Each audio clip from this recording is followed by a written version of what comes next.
আসসালামু আলাইকুম। সকালে ছেলেকে নিয়ে মাদ্রাসায় যাচ্ছিলাম। তো এই তো ওকে নিয়ে যাচ্ছি। এখন দোকান থেকে ওকে দেখি কি কিনে দেই। ছেলে কেক খাবে তো কেক কিনে দিলাম। তো এই তো ওকে দিয়ে এখন আমি বাসার দিকে আবার রওনা দিচ্ছি। এখন বাসার দিকে যাচ্ছি। তো এই ওর বাবা সকালে আবার নাস্তা নিয়ে আসছিল। তো এই তো নাস্তা নিয়ে খেতে বসলাম। তো নাস্তা খেয়ে ওর বাবা চলে গেছে। তো আমি এখন বসে বসে খাচ্ছি। তো নাস্তা কমপ্লিট করতে করতে আমার ছোট ছেলে উঠে গেছে। তো ওর জন্য এখন নুডলস রান্না করব। তো ওকে নুডলস রান্না করে দিয়ে দিলাম, ও খাচ্ছে। তো আমি এখন দুপুরে রান্নায় চলে যাব। তো এই তো তো ওই যে কাচকি মাছ চচ্চড়ি করছি। আমার কাছে খুবই ভালো লাগে কাচকি মাছের চচ্চড়িটা। তো এই তো ধনিয়া পাতা দিয়ে দিলাম। ধনিয়া পাতা দিয়ে তো নামিয়ে ফেলবো এখন। হয়ে গেছে অলমোস্ট। এই তো এখন মাছ রান্না করব, মাছগুলো ভেজে নিতেছি। আর আজকে লাউ দিয়ে মাছ রান্না করব, এটা হলো পাঙ্গাস মাছ। তো এই মাছ রান্না করার জন্য কড়াই বসায় দিলাম। তো এই তো এখন তেল দিয়ে দিলাম।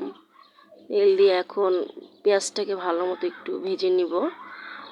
ভাজা হলে পরে মশলাপাতি যা দেওয়ার দিয়ে দিব। মশলাপাতি যা যেগুলো দেয় আর কি, এগুলো সব দিয়ে দিব। তাই তো ভালো করে এখন কষিয়ে নিয়েছি আমি। মশলা থেকে যে তেল ছেড়ে দিয়েছে, তো এখন আমি লাউগুলো দিয়ে দিলাম। তো লাউগুলো দিয়ে ভালো করে এখন মিক্স করব। মিক্স করে ভালো করে মিশালে মশলাটা আপনার লাউর সাথে ভালো করে মিশবে। তো এখন আমি এটা মিক্স করে কষাতে দিয়ে দিব। এখন ভালো করে মিক্স করা হয়ে গেছে। তখন ঢাকনা দিয়ে ঢেকে দিব এটা সিদ্ধ হওয়ার জন্য।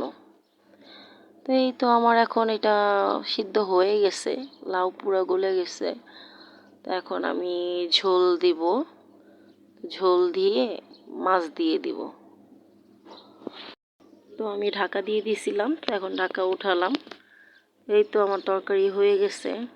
তো এখন এই যে ধনিয়া পাতা দিয়ে তরকারিটা নামিয়ে ফেলবো।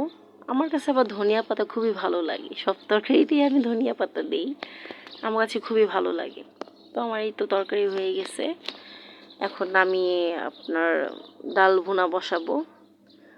তো এই যে ডাল ভুনাটা বসিয়ে দিলাম। তো আজকে এই পর্যন্ত। Thank you for watching. আল্লাহ হাফেজ।